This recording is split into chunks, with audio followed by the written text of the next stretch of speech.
All right. Welcome, Emily Penn, everyone. Thank you, Vanessa.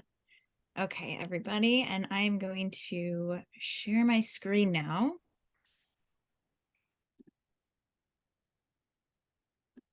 And then there we go. Just give me a thumbs up if you can see the slides. You can see the presentation? Okay, great. So thank you everyone for coming tonight. I realize it's the week after daylight savings, so I know this week can be a little harder to stay motivated and engaged. So I appreciate everyone being here this evening. Let's see. Here we go. So before we get started, just a reminder that this webinar is about learning, getting inspired, and feeling empowered over your health. So it's not a substitute for medical advice or anything like that. And if you have any questions about mental health condition or any other medical matter, consult your doctor or your healthcare provider. And then, of course, please do not stop taking any medications without speaking to your doctor as well. So a little bit about me for those who don't know me. My name's Emily Penn. I'm certified in functional nutrition. I've been with Ripple since 2017 and doing telehealth with them since 2020. And my clients come to me to work on a variety of different health concerns. So some people come to see me for digestion, autoimmune issues, inflammation. I see a lot of chronic pain, and then mental health concerns as well. And if you're not familiar with Ripple, we're a multidisciplinary clinic. We're located in Washougal, and we offer a number of modalities to support your health and healing. So we have naturopathic doctors, acupuncture, massage, nutrition. We have mental health counseling, and we also offer yoga and breathwork sessions. And if you're not already on our mailing list, you can go ahead and put your email in the chat if you'd like to be added. We have a lot of regular community classes like this on a number of different health topics. So it's always a fun part of Ripple to have all our talks. Okay, so before we dive into the connection between nutrition and mental health, I wanted to just do a pulse check on the state of our mental health. So just kind of take a little overview. So I'm just going to run through some stats because these are statistics that when I read them, I'm still surprised to hear them. And I think it just highlights the importance of a comprehensive and holistic approach to mental health because we're still seeing mental health issues on the rise. And then before we dive into, I'm going to have time for Q&A at the end. So if you have any questions, just write them down or hang on to them, and we will get to them at the end, okay? Okay, so the World Health Organization in 2017 estimated that about 800 million people suffered from a mental health disorder globally. So that's a little over 10% of our world's population. When we include substance abuse disorders in this number, that number actually jumps to 970 million, or 13% of our population. Anxiety disorders are the most common mental health issue that we see. So they affect about 3.8% of people around the world. And that's followed by depression affecting about 3.5% of people. What's really interesting to me is that our rates of mental illness are higher in the United States. So in the US, it's more like 20%, or every 1 in 5 people is diagnosed with either a mental or substance use disorder. So that's pretty high, right? Another really interesting thing is that this is just a snapshot of 1 year. So if we look at lifetime prevalence rates, the rates of mental illness are actually much higher. So what this means is that over the course of someone's lifetime in the United States, half of us are going to meet the criteria for a mental health disorder at some point in our lives. Another thing that's very interesting is it's the rates of mental illness in the younger generations that we're really seeing some steep increases, right? So in the age group of those between 18 and 25, they've had the largest increase. Their rates of mental illness rose 40% between 2008 and 2017. So in 10 years, we saw a 40% increase. That's huge. ADHD is also increasing in children ages 4 to 17. We saw a 41% increase from 2003 to 2012. Depression is definitely an area of concern in our children and teens and young adults. So between 2006 and 2017 in the United States, rates of depression in teens increased by 68%. That is a huge increase. And then the next age group, young adults, ages 18 to 25, we saw a 49% increase. Bipolar disorder up until the year 2000 was relatively rare. The prevalence was about 0.4 to 1.6%, so relatively small part of our population. By the early 2000s, it had increased to 4 to 7% of our population, another big jump. And then, of course, the last few years have been difficult for all of us. So I think we intuitively know it's been challenging on our own mental health, on the mental health of those around us. So these statistics don't even include the impact of the COVID-19 pandemic, right? And I think we're still kind of untangling the impact of the pandemic in the last few years. But in June 2020, when the pandemic was still new, there was still a lot of unknown. 40% of all US adults reported that they were struggling with their mental health or substance use issues. So that's almost half of our population. So then this question inevitably comes up. Are there really more people with mental health issues, or are we just better at identifying them? And the answer is both. Yes, we're better at diagnosing mental health issues. There's less stigma, so people are more likely to seek treatment. So our numbers are appearing higher, right? But the rates that we're seeing these mental illnesses and concerns increasing, it's not fully accounted for just by more people seeking treatment and being better at diagnosing it. So there's a lot of other things at play that are impacting our mental health. And then our current mental health treatment in the conventional model, it's pretty much medications and talk therapy. Those are pretty much the two things, if you go to your doctor with a mental health concern, that are going to be recommended to you. And while both of these are super important and life-changing and life-saving, they're clearly not the solution for everybody. You hear a lot of stories of, certain medications not working or being effective for a while, and then their effectiveness kind of wanes and things like that. So I think that should really motivate us to explore the other avenues and other ways that we can, more holistically support our mental health. Okay, so what makes up our mental health? We're going to be talking about nutrition tonight, but I want to acknowledge that still nutrition is just one part of our mental health, albeit a very important one, in my opinion, but it's just one part of it. So I have a list here of all the facets that make up our mental health, right? So our naturopathic doctor, one of them, Dr. Kelly, she has a beautiful metaphor for the way you think about your health. So she says, you think of your health as a lake, and there's streams all around this lake that are feeding in and keeping the lake full and happy and healthy, right? And each one of those is one of these bullets, right? So it's your genetics, it's your stress, it's your diet, it's your exercise, it's your sleep. All those streams are feeding into the lake. If one of those streams dries up or it gets polluted, that impacts the overall ecosystem of the lake, right? So I think that's a beautiful metaphor to think about your mental health as well. And now we will get into the nutrition aspect. So how can nutrition support your mental health? Why nutrition is important from my perspective. We'll get into more specifics of nutrition and how it actually connects to your mental health. But I think nutrition is a really important because it's something within your control. Because so often, and especially now, we're having, people are having a hard time getting access to mental health support and treatment too. So you don't need to wait. You don't need to get a prescription. It's something that you can literally start doing with your next meal. Of course, there's exceptions to that. If you're, have a certain health condition or you're making a really dramatic change, you should talk to your doctor. But generally speaking, eating healthier foods is something that we can start doing right now. I also love that it gives people agency over their own health.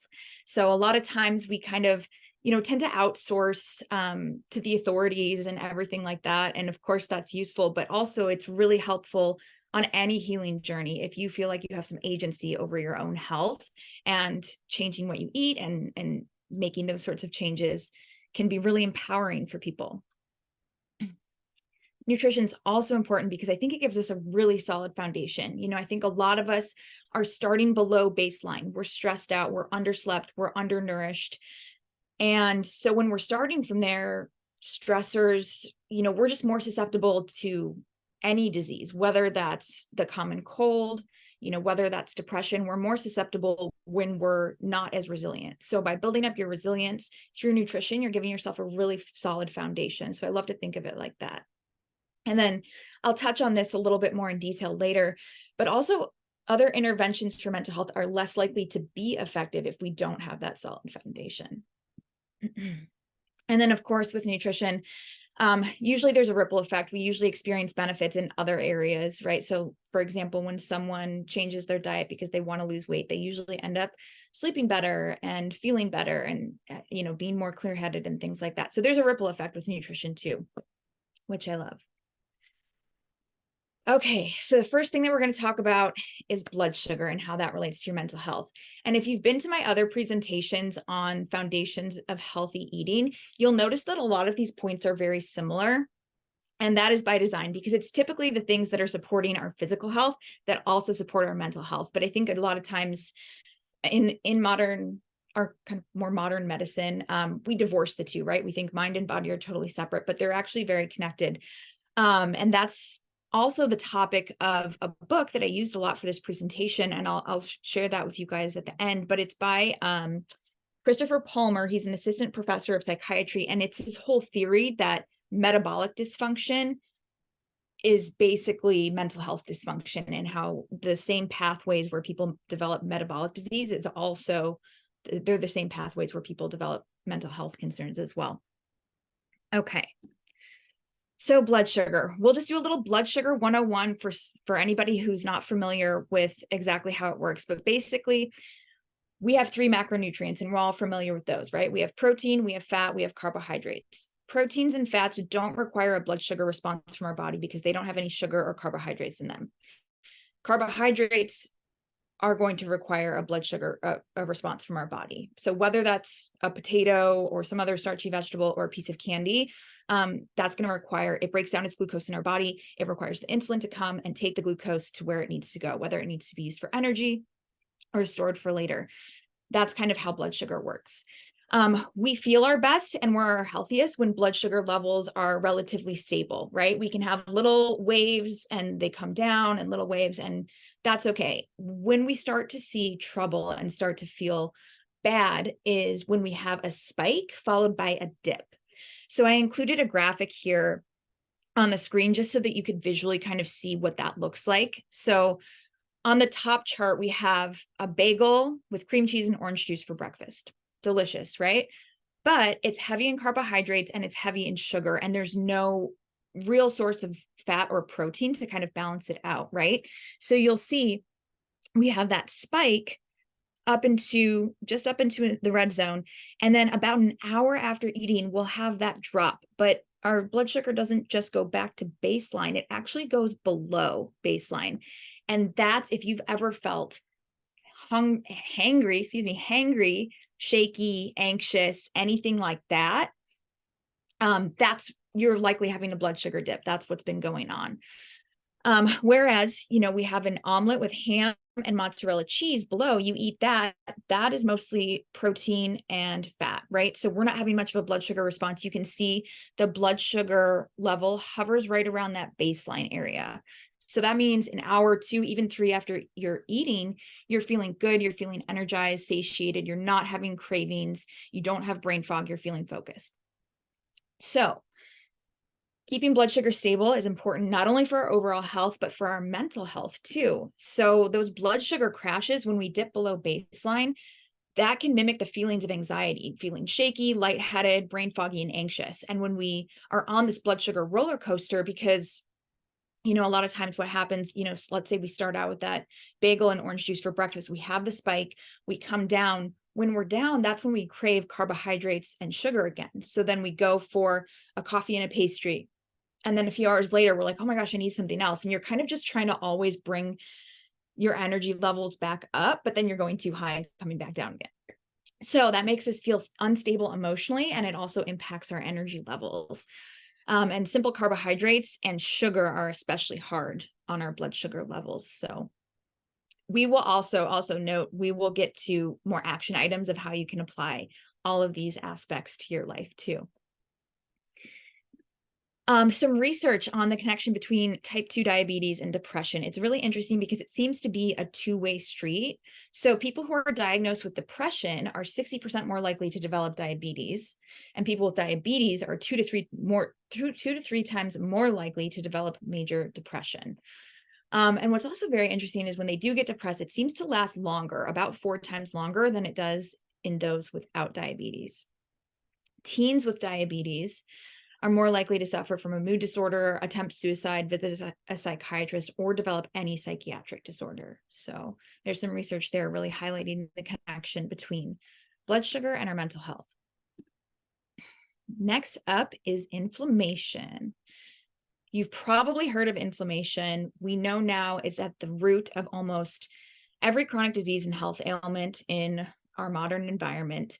There's a big connection between depression and inflammation as well, with some research going so far as to say that depression is an inflammatory disorder. And I would just like to clarify also, we do need inflammation in our bodies, right? We need it to heal our injuries. We need it to fight off our illnesses, but too much, too often is where we start to see issues. So it's more that chronic low-grade inflammation where we start to see health problems pop up.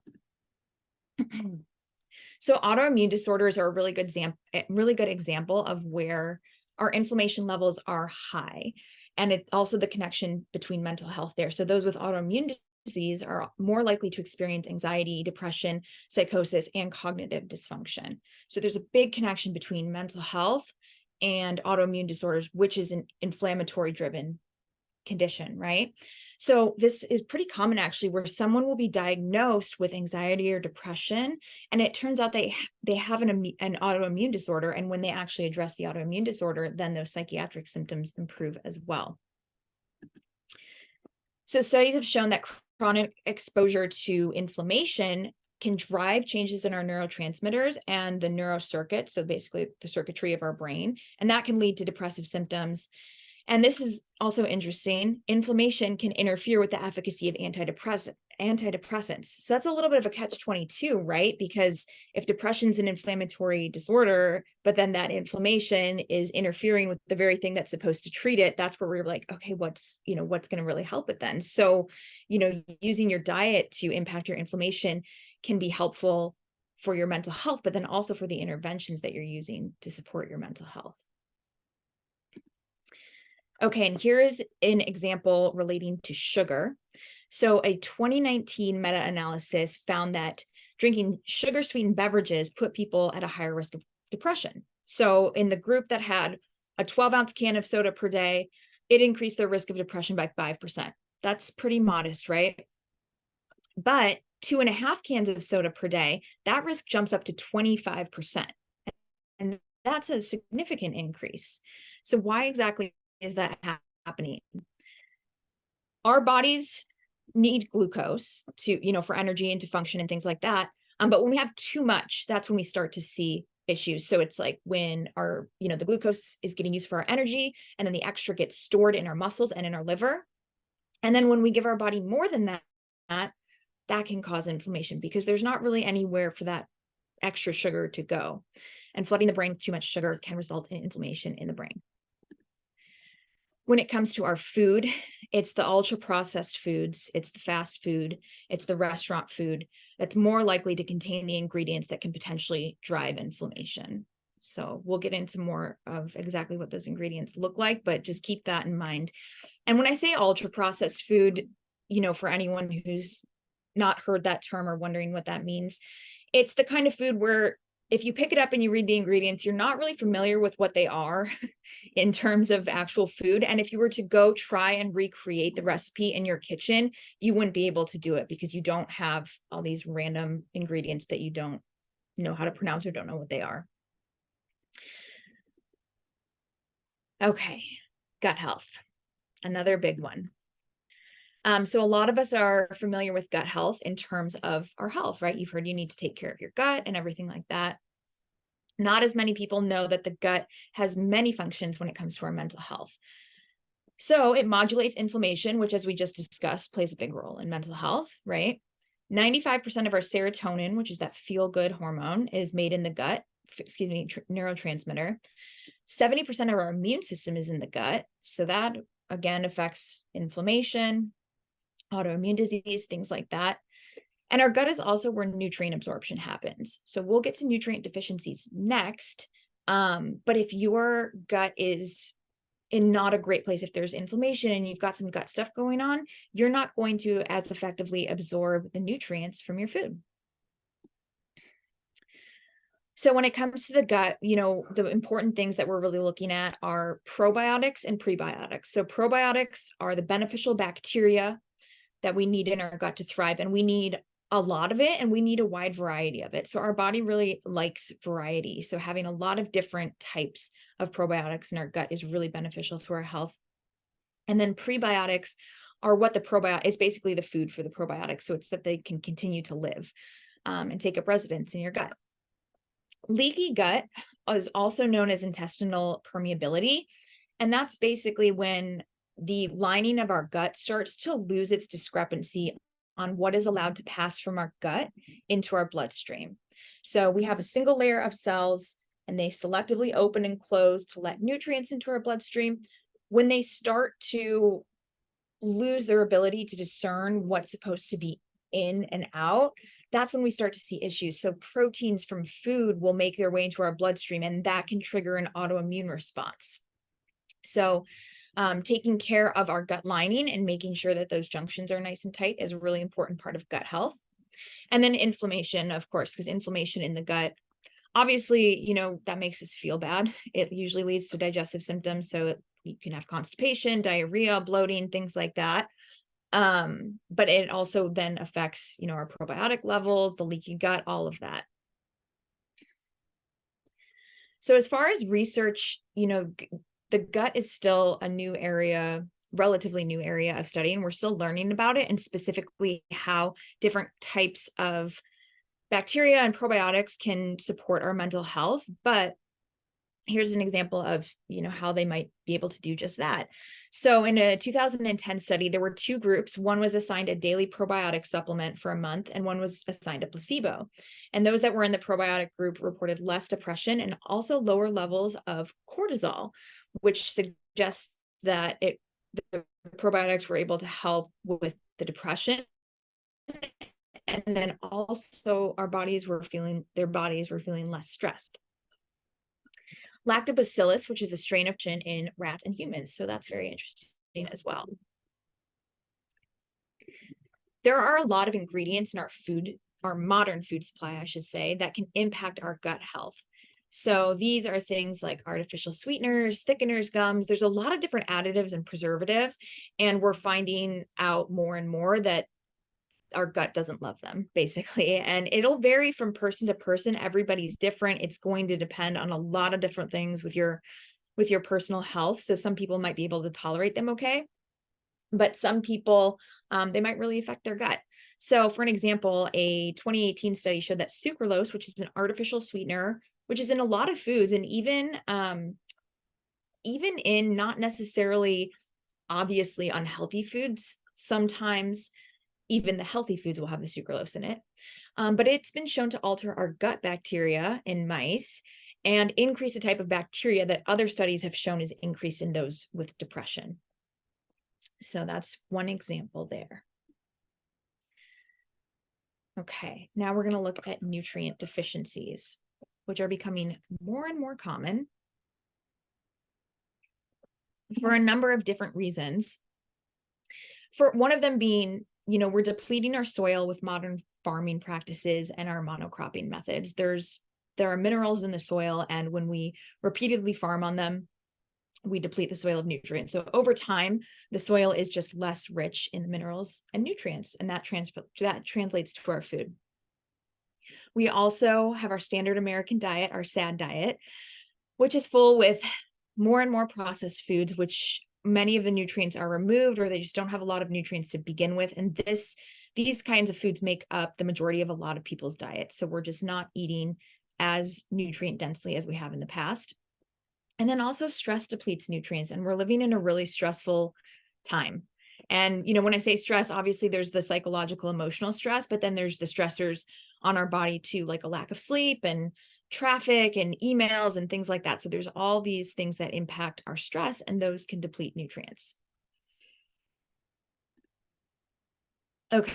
And for the purposes of this presentation, I've just highlighted a few nutrients that are especially important in mental health, but it's definitely not comprehensive. So there are other nutrients that, make up mental health. And when it comes to nutrients too, it's usually not just one. They really all work together in a lot of different ways.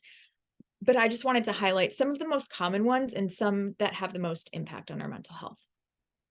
So B12 and folate, also known as B9. And I put these two together because if you have deficiency in one, you're likely to have a deficiency in the other. And they can lead to depressive symptoms through loss of brain cells. So that's not a great thing to be deficient in, right? We want to keep our brain cells as long as possible. And in patients with folate deficiency, depression is the most commonly reported symptom.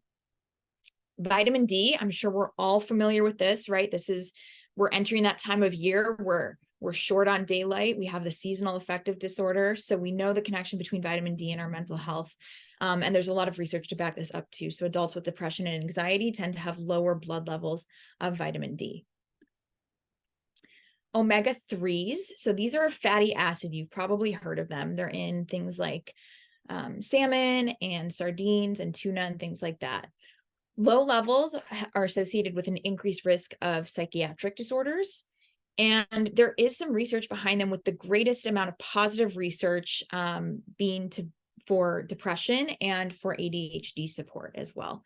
And they're really important because what omega-3s do is they fight inflammation in the body. So having enough omega-3s is a really great strategy for lowering inflammation in the body.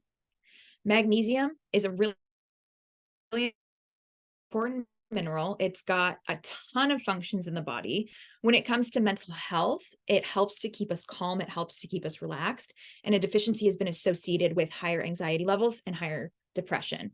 And it's one of those nutrients that's really depleted in times of stress too. So that's a pretty important one.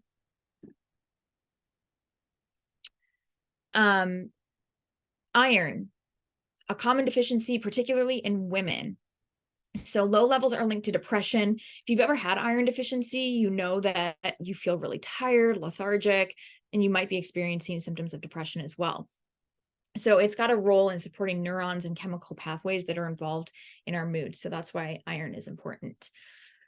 Zinc is another one.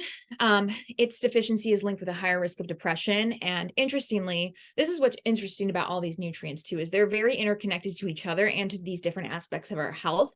So zinc is also a very important nutrient for our gut lining. So, if we have a deficiency in zinc, that can impact our gut lining and then is with the risk of depression. So it's kind of like, well, is it the zinc deficiency or is it the impact on the gut, So a lot of these nutrients have a lot of different functions. And then, like I mentioned, a lot of these nutrients work in harmony with others. So the solution is rarely a single nutrient, even though I think our health and particularly our supplement industry will kind of market it to you that way. Like you need to be taking vitamin A, vitamin C, vitamin D, like all these different things. And so just keep in mind that it's rarely a single nutrient that's going to solve whatever it is you're trying to solve through supplementation. So I like to approach nutrients from more of a broad perspective. So starting first with diet, it is difficult to get everything that we need from diet, just like I mentioned with our farming practices and people eating more processed foods and things like that. But if we're approaching nutrients broadly from the dietary perspective, that looks like eating plenty of whole foods.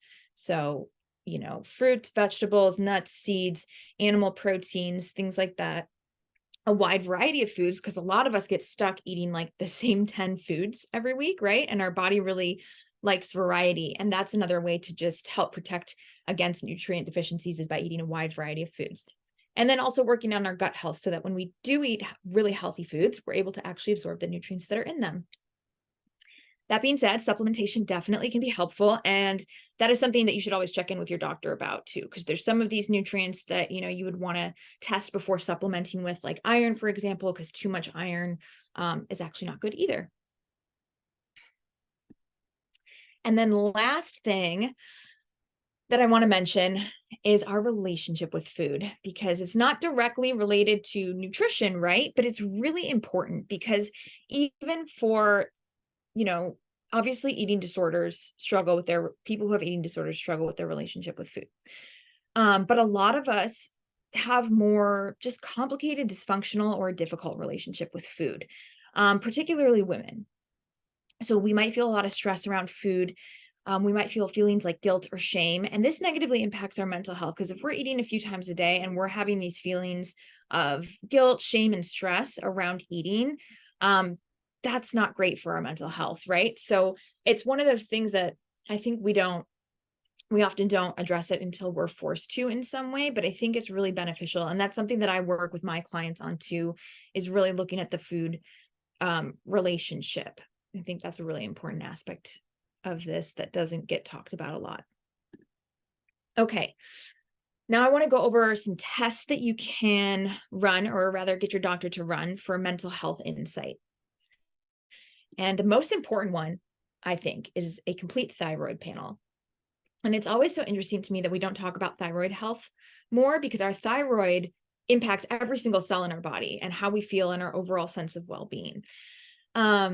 So like I mentioned earlier, we see with autoimmune conditions, the higher risk of depression, right?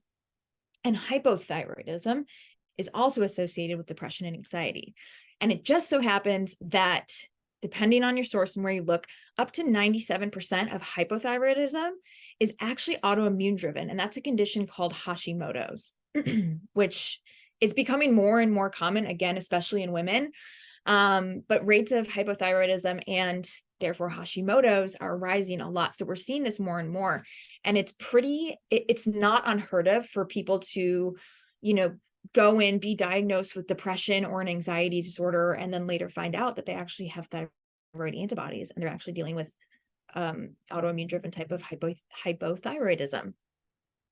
Also, thyroid antibodies, which is what lets you know that your hypothyroidism is actually Hashimoto's, they're linked to anxiety and OCD. And there's a pretty good deal of research behind this. And it's very interesting to know that the mental health connection is linked so much to these thyroid antibodies. So what does a complete thyroid panel look like? I've just listed these here for you. So most doctors, and what's kind of standard, is just testing your TSH, your thyroid stimulating hormone.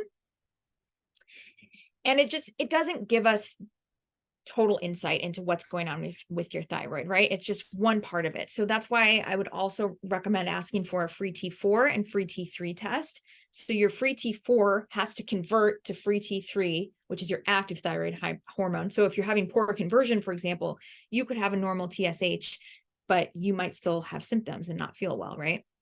And then the thyroid antibodies, which is the important part, because that tells you if you have something autoimmune going on.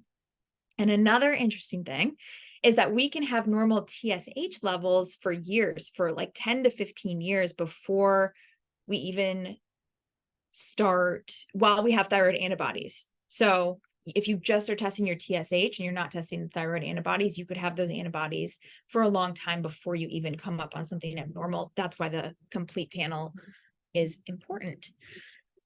And then I just kind of put the ranges and the numbers that you want to look for on this screen. So if you want to, jot these down or come back to it on the replay and watch it later. And I wanted to include these because with conventional medicine and with conventional lab ranges, they tend to be a lot broader than what is actually beneficial for our health. So, TSH, the ideal, as you see on here, is between 0.5 and 0.2. But a lot of labs will say that it's normal, or doctors will say that it's normal up to like 8, right? So you might have a higher TSH, although it's considered normal by the lab or by the doctor, but you're still experiencing symptoms, but they're not going to do anything until you get into, the kind of more of the danger zone, right? And I was trained in functional nutrition. So this is from the functional perspective, where we look at a narrower range for our labs, because it's not just about the absence of disease, it's about actually thriving and feeling good, right? So I have these numbers on here. When it comes to antibodies, ideally we'd have 0, but if you do have Hashimoto's and you work to bring your thyroid antibodies down, anything under 100 is considered remission from Hashimoto's. When it comes to nutrient deficiencies, you can do nutrient testing through your doctor. I'm not going to list out all of them because that would just take a long time. But I did want to highlight 2 in particular. The vitamin D, which we talked about, and I just wanted to highlight the optimal levels being between 60 and 80, whereas most conventional labs will say anything above 30 and you're good. And then if you're testing for iron, I would recommend, in addition, testing ferritin or just testing ferritin, because that's our iron storage protein. And that gives us more insight into, how much iron is actually in our body.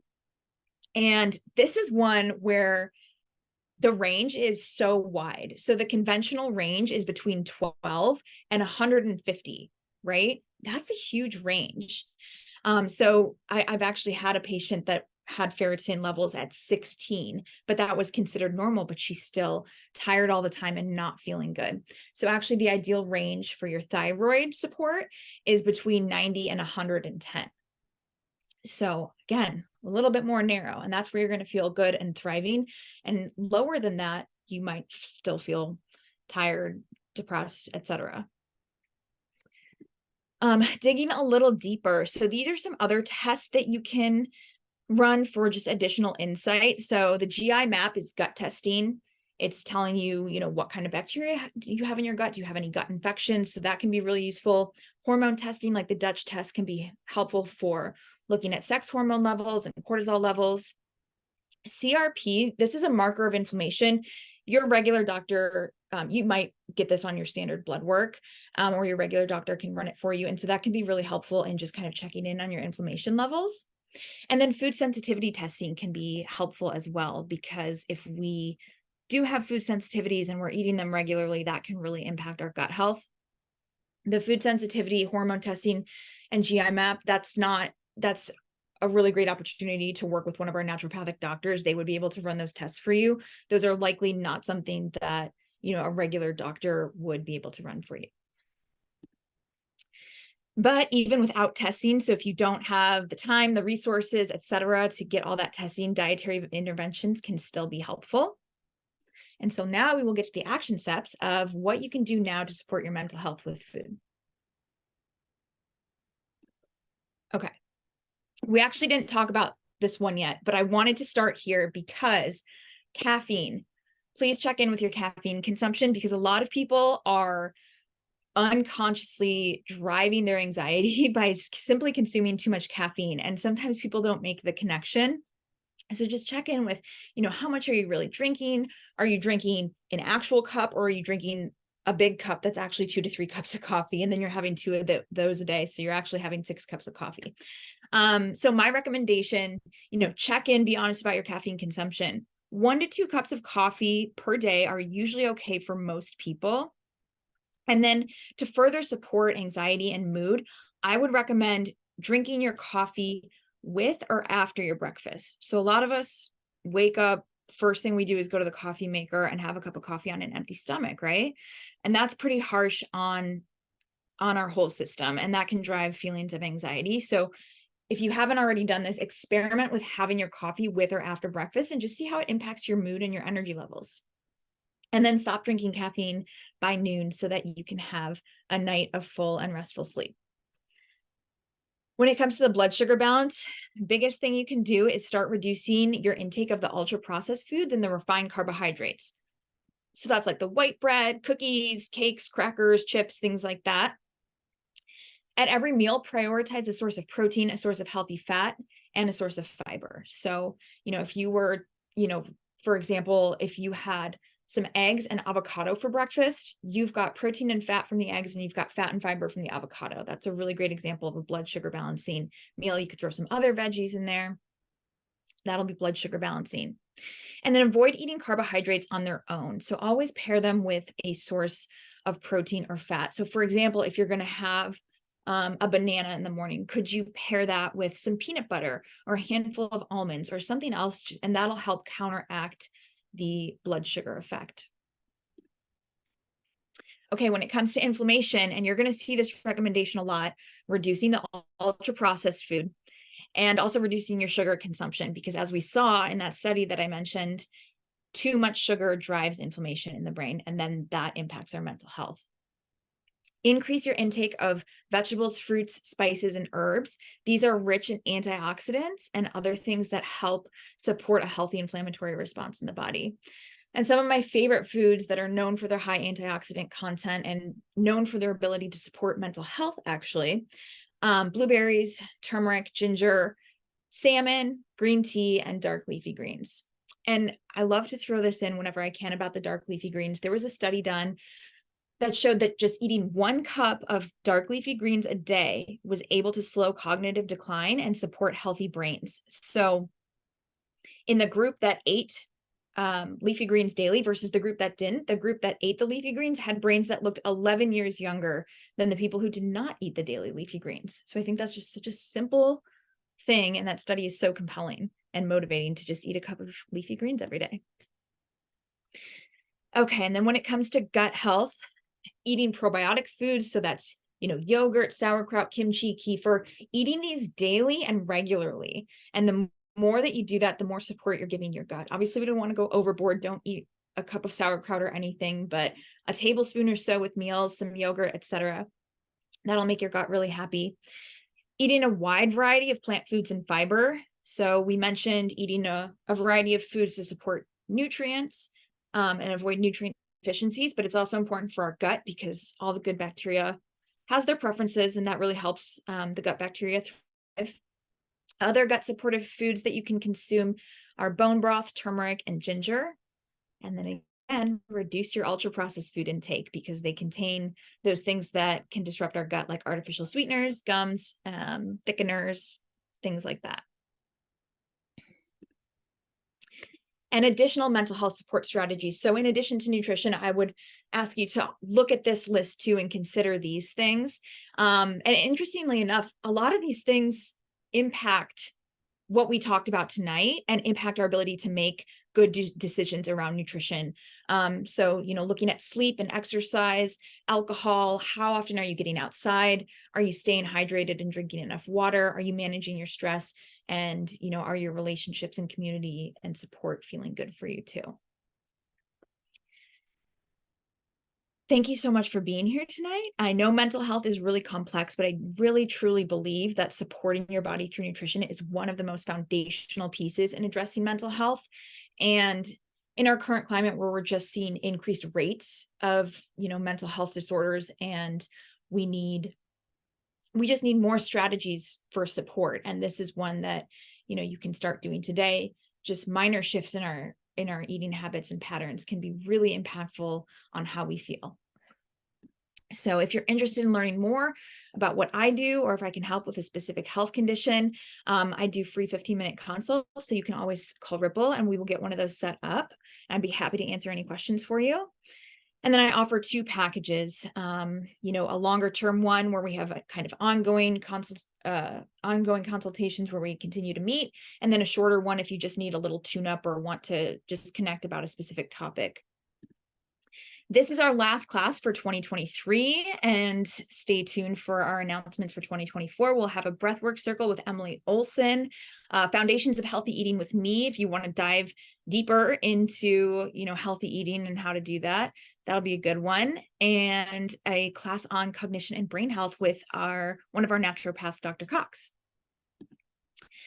So thank you so much. We're going to open it up to questions. You can feel free to turn on your camera and ask, or I'll check the chat as well if you would prefer to drop a question in the chat. And then I will also, while we do that, I have some references here for you, but I'm going to leave the first slide up. These 3 books are really great resources if you want to learn more about the connection between nutrition and mental health. And I used all of them for a lot of the information in this presentation. So I will leave that up just in case. And I'm just going to leave that up for a minute and we'll start taking questions. So don't be shy, feel free.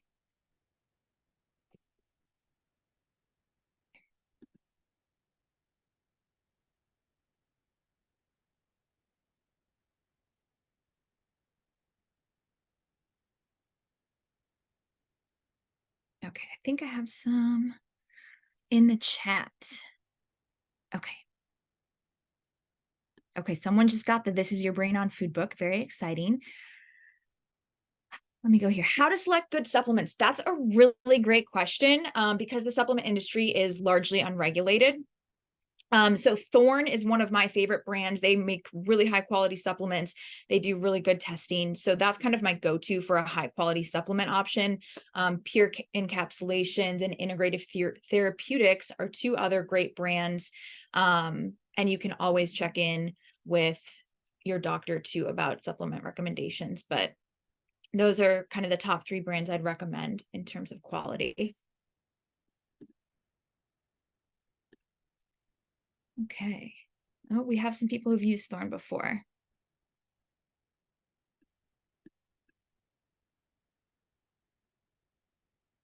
Liquid versus tablet versus sublingual for supplements. So another good question, and that's really going to depend on the supplement and how they make you feel. So that's a little bit more of an individualized question. That being said, so what she's asking, there's different formulations of supplements. There's sometimes liquids, there's sometimes tablets, and then there's sometimes sublingual, which is applying something under your tongue.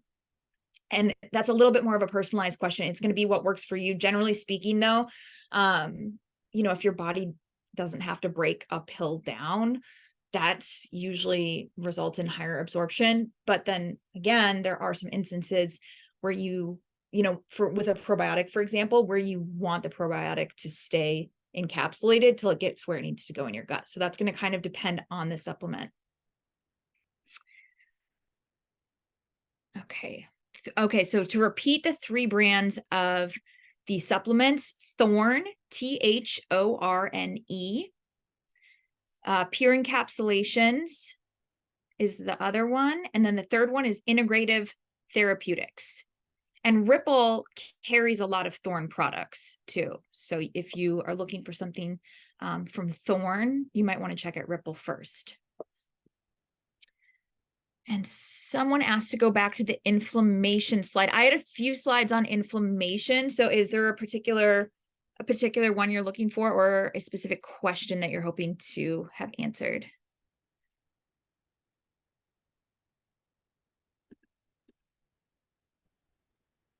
Sorry. The one where you listed the food. Okay, yes. Thank you. Yeah. There.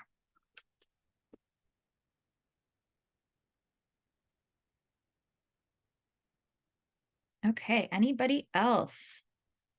You guys are kind of shy tonight. There's usually a lot of nutrition questions. Maybe everyone's just a little sleepy, which I definitely understand.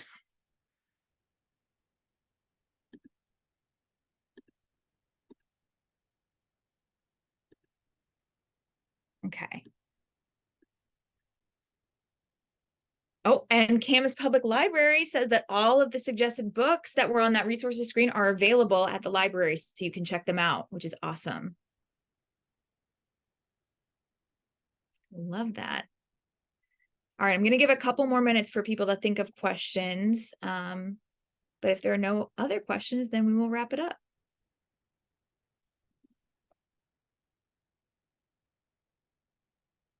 And I'm going to take the slides back to those 3 books just so you can write them down and put them on hold.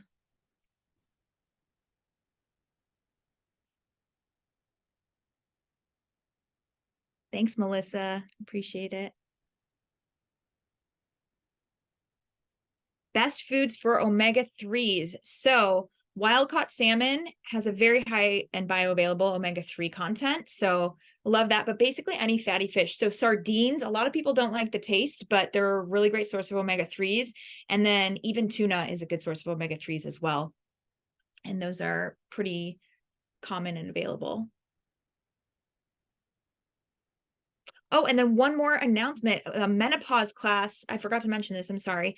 We're having a class on menopause with our naturopath, one of our naturopathic doctors, Dr. Kelly, on December 13th with the Camas Library, which will be awesome. Dr. Kelly, if you haven't done a class with her yet, she's great. She's very informative and easy to understand. And perimenopause and menopause have been huge, huge topics at Ripple lately. And interestingly enough, that's a lot of my client base too, is women like late 30s to 50s in that perimenopause, menopause area. And I cannot tell you how important it is to support yourself with good nutrition during that transition too. And Dr. Kelly will tell you the same thing. I have a lot of her patients that come to me, and we work together on the foundations of food.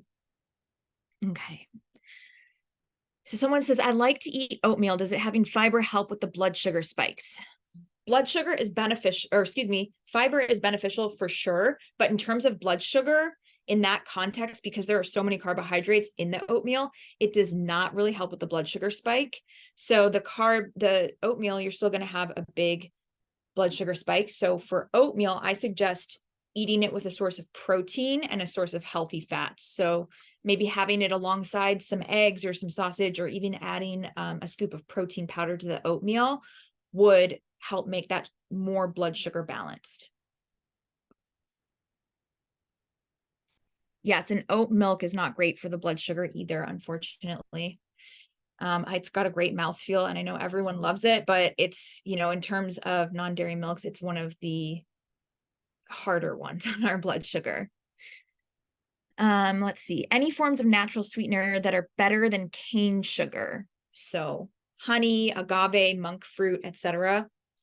So when it comes to sugar, whether it's, regular cane sugar or a natural sweetener like honey or maple syrup, they have different qualities, right? Like honey's got certain benefits to it. Maple syrup has certain minerals, but in terms of our blood sugar response from our body, it's really all the same. So I would say go with the one that you enjoy the most, honestly. Something like monk fruit, that is a non-caloric sweetener. So that doesn't have an impact on your blood sugar. So the monk fruit and the stevia, things like that, they're considered the non-caloric sweeteners, and they are said to not have an effect on your blood sugar, but I'd still be careful with over consuming them, just because they can still drive those sweets and carbs cravings. And I think that's something that people kind of overlook, is the sweet and carbs cravings. You just kind of carry on that cycle because you're attuning your taste buds to that really sweet taste. So if you're working with like a sugar dragon and you're trying to kind of get over a sugar addiction, I wouldn't necessarily recommend just swapping those out and using those in place of anything.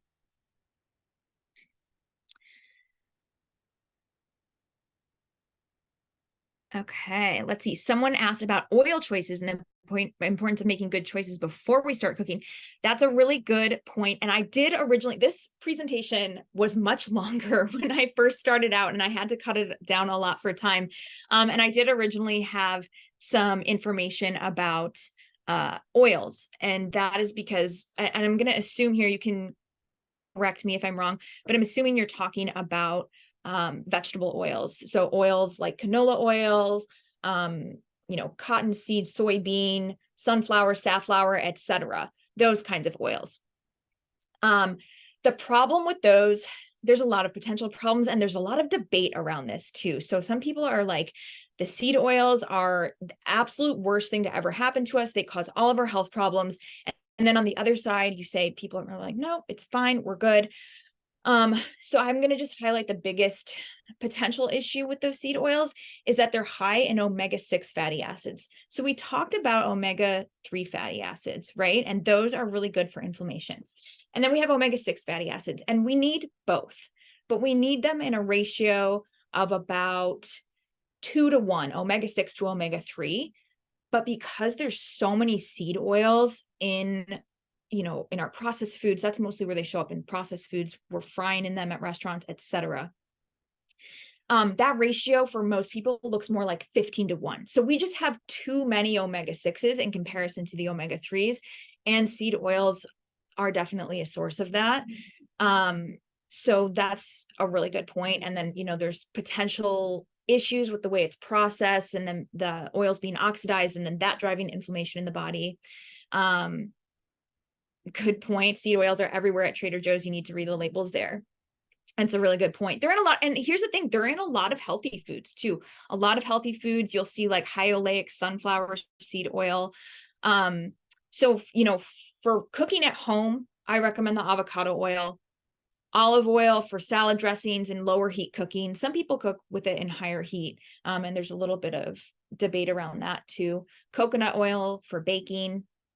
things like that. But I generally, it's really hard to completely avoid seed oils, but where I can, I do try to avoid seed oils. And that's something that usually, as I continue to work with someone, we get there a little further down the line, because it can be overwhelming if you tell someone to avoid seed oils and they start reading all the labels on their food and realize that everything that they're eating has seed oils. So that was a really great question. Yes, when you start reading the labels, you realize those oils are in everything, and they're in weird places too. Like they're in oat milk. That's another potential issue with oat milk, is not only the blood sugar effect, but in order to get that creamy mouthfeel,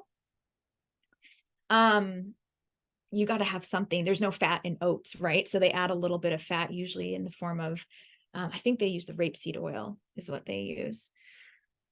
So I hope that answered your question. That's like, we could do literally a whole presentation on just the seed oils. There's so much going on there, but Melissa, I hope that answered your question. And then I got another question here about the protein powder. So if you add protein powder in the oatmeal, does that affect cholesterol? And I'm going to say, it kind of depends on the protein powder, but generally the protein powder is not something I'd be so concerned with in terms of the cholesterol. So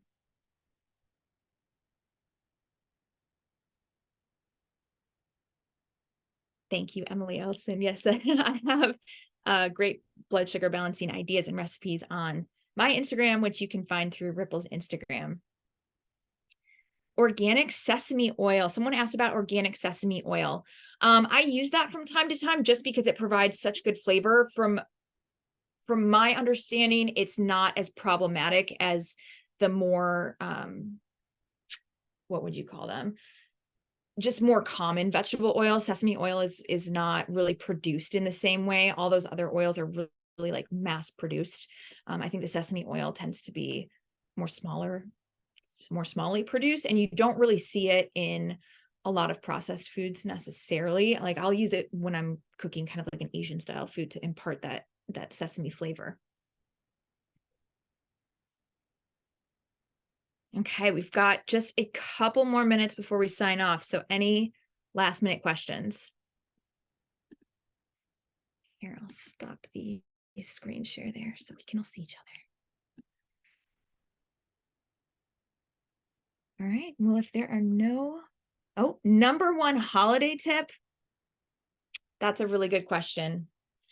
My number one holiday tip would probably be don't stress, because stress, people get so stressed out around the holidays, and they really do. There is a lot of stress around food, but stress is going to impact, it's going to drive our sugar cravings, impact our blood sugar levels, impact our sleep, et cetera, et cetera. So, enjoy the foods that mean something to you and that you really enjoy, and pass on the stuff that you don't. Like if people bring stuff to work and it's like holiday donuts, but you're like, I don't really care about Dunkin' Donuts holiday donuts, don't eat them. Wait for, your homemade pie at your aunt's house or whatever that is.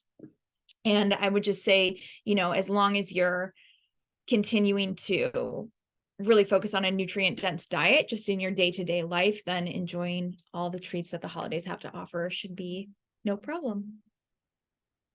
All right. Well, on that note, we are all finished. So any further questions, reach out to Ripple. We can set up a consult. We can chat some more. And I hope to see you all again really soon. Thank you so much, Emily. Thank you, Vanessa and Campus Library, for having us.